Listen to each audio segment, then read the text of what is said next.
angka sa motor mga kaigsunan. Patay pod human nalatayan swing van. Detalye sa report zero nato gini pinagi sa pagpamati ni Katropang Benji Talisik. Live report.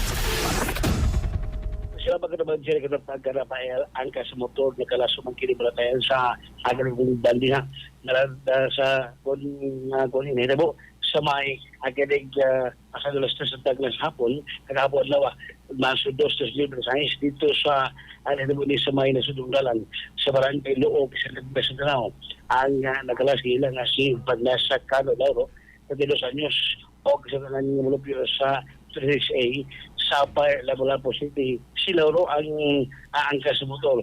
Lagi na rin ni Marisol de la Cruz sa Bigong. Sino kagidad nga taga Lacerda City.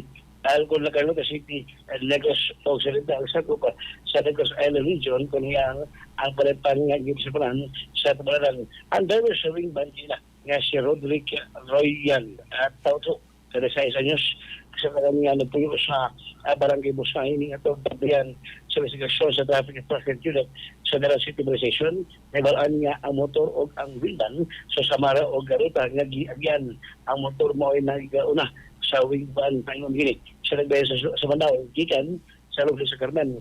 Dihang pagkabot na sa Barangay Loob, Carmen City, matapang nga ang kinibang motor na gisakyan sa Loha sa mga babae. Nawad ang pagkakontrol na itong yun maong nga nagpasulusyon kini o sa dagan timing sa nga milabay ang kini maong wingpan nga mao'y hinungdan nga naligsat ang duha patay diha dahil kini ang kas motor na sa dito presidente ang driver sa wingpan kuman sa disgasa gidagop sa day kini o kasadagan nga natangkong sa Selda sa Danao Police Station.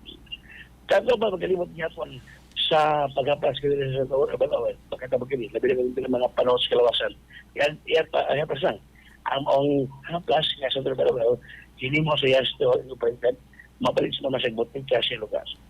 On board si Patrol kabalik ka pa rin General Reblado alang sa Pilipino para sa Pilipinas sa Kaplota Benji Talisik XFM News. XFM report.